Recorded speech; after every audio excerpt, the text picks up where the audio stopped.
আর আমার বক্তব্য হচ্ছে বাবরি মসজিদ যদি হয় তা বেলডাঙ্গাতে হবে কেন? যেখানে 75% মুসলিম বসবাস করে এখানে বাবরি মসজিদ করতে হবে কেন? বাবরি মসজিদ যদি করো তাহলে শিলিগুড়িতে গিয়ে করো, দেখি কেমন। শিলিগুড়িতে গিয়ে করো। এইখানে 70% মুসলিম বলে এদেরকে নিয়ে ফুটবলের মতো লাড়াচাড়া করা হচ্ছে। যেখানে 2% মুসলিম, তারা কি করবে? মুর্শিদাবাদের 70% 60% মানুষ পরিযায়ী শ্রমিক, তারা বিদেশে কাজ করে, বাইরে ঘাটে কাজ করে। এখানে যখনই বাবরি মসজিদ হবে তারা অন্য ধর্মের মানুষদের ঠিকাদারি করে, তাদের পাছার চামড়া তুলে দেবে মুর্শিদাবাদ নাম শুনলে। তখন কে বাঁচাবে? কে বাঁচাবে তখন বলুন? অলরেডি শুরু হয়ে গেছে। এই যে বিজেপির একজন নেতা বহরমপুরে বলেছেন, আজকে বিবৃতি দিয়েছেন রাম মন্দির হবে। কাটরা মসজিদ আমরা ঠেকাতে পেরেছি বলুন? কাটরা মসজিদের ইতিহাস আপনারা পড়েছেন, ঠেকানো গেছে না। বাবরি মসজিদ আমরা ঠেকাতে পেরেছি না। ওয়াকফ সম্পত্তি আন্দোলন করে রাস্তা অবরোধ করে ঠেকাতে পেরেছি? পারিনি।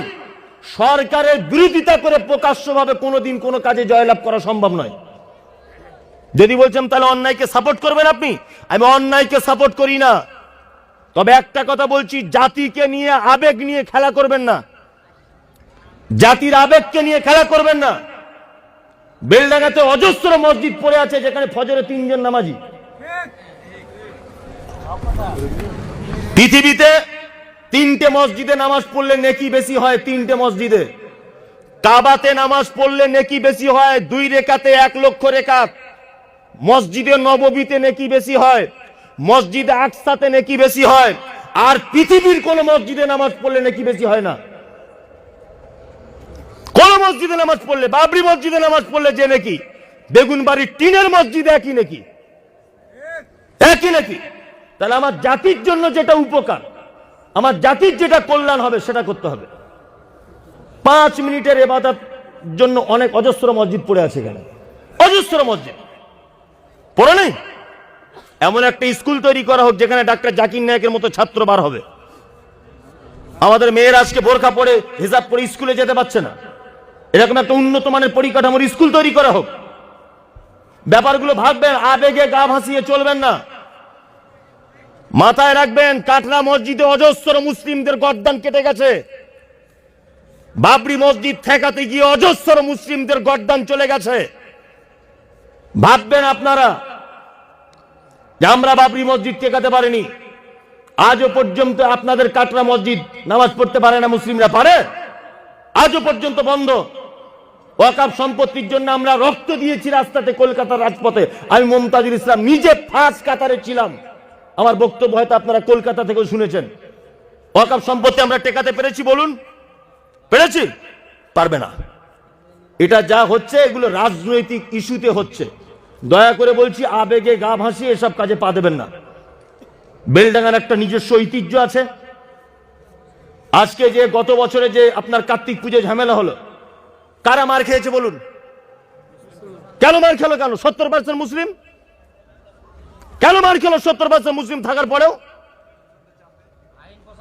এই তো আইন প্রশাসন ওদের। তাহলে এবার আপনি কি করে ঠেকাবেন বলুন? কি করে ঠেকাবেন? ওই জন্য বলছি, আবেগে গা ভাসাবেন না, বিবেক দিয়ে চিন্তা ভাবনা করুন। বিবেক দিয়ে, বিবেক দিয়ে ভাবুন ব্যাপারটা কি করা যায়। তবে আমাকে যদি ব্যক্তিগতভাবে জিজ্ঞেস করেন যে আপনার মতামত কি, আমি কালকে মতামত জানিয়ে দিয়েছি সোশ্যাল মিডিয়াতে যে না, আমার ব্যক্তিগত মতামত যে জাতির বাবরি মসজিদ করে বৃহৎ কোনো উপকার হবে না।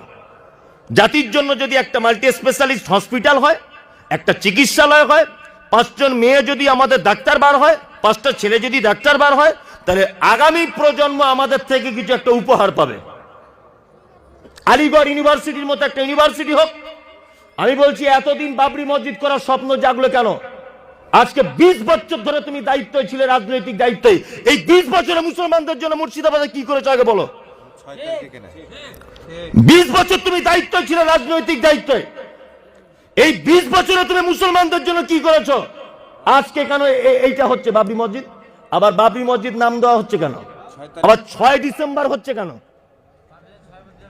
6 ডিসেম্বর ভেঙেছিল, তার মানে একটা প্রতিযোগিতা, একটা বিশাল একটা সাম্প্রদায়িকতা, শান্ত পরিবেশ, অশান্তি হবে। কি বলছি বুঝতে পারছেন না? আমি জানি আপনারা ওর পক্ষে বিপক্ষে, এটা আমার দেখার দরকার নেই। আমি আমার মতামত জানালাম। খুব সুন্দর কথা, মাশাআল্লাহ। হ্যাঁ, আমি আমার জাতির উপকার বুঝবো না? তার নিজের ফায়দার জন্য জাতি। আমি বলছি, আমার একটা কথা হচ্ছে এই যে উনি যদি জাতির কিছু ভালো চান, তাহলে আজকে 20-25 বছর উনি রাজনৈতিক দলের নেতা হয়ে আছেন। বলুন আপনারা, এই যে ফ্লাইওভারটা রেল লাইনের এখানে, এটা কেন হলো না? উনি 20 বছর ধরে কি করছিলেন? বেলডাঙ্গাতে যখন কার্তিক পুজো ঝামেলা হয়, উনি কোথায় ছিলেন? ওনাকে কেন প্রথম সারিতে দেখা গেল না? মানুষের আবেগ। আর আমার একটা বক্তব্য থাকলো সোশ্যাল মিডিয়াতে, আমারও এক কথা থাকলো, বাবরি মসজিদ যদি করার আপনার এত ইচ্ছা হয়, যেখানে 2% মুসলিম বসবাস করে, ওখানে গিয়ে করুন, আপনার চামড়া তুলে দিবে। বেলডাঙ্গা 70% মুসলমান বলে এখানে সুযোগ নিচ্ছে, আর এই গরিব মুসলমানদেরকে নিয়ে রাজনীতি করছে। মসজিদ যদি বেলডাঙ্গাতে প্রয়োজন হয়, আলেম ওলামারা করবে। মসজিদ যদি প্রয়োজনীয় হয়, বেগুনবাড়ির মানুষ, বুদ্ধিজীবী মানুষ, ওই আপনার মির্জাপুরের বুদ্ধিজীবী মানুষ, এনারা আলোচনা করে একটা বড় মসজিদ করবে যদি প্রয়োজন হয়। বাবরি মসজিদ নাম হবে কেন? বাবরি মসজিদ হতে যাবে কেন? এগুলো ওসব কিছুই নয়। আসলে এখন দলে দাম পাচ্ছে না, তো দলে দাম পাচ্ছে না, ওই জন্য একটু নিজের দামের জন্য এসব রাজনৈতিক পলিটিক্যাল ব্যাপার, এছাড়া কিছুই নাই। কি বললাম বুঝলেন তো? আল্লাহ আমাদের জাতিকে সঠিক বোঝার তৌফিক দান করো।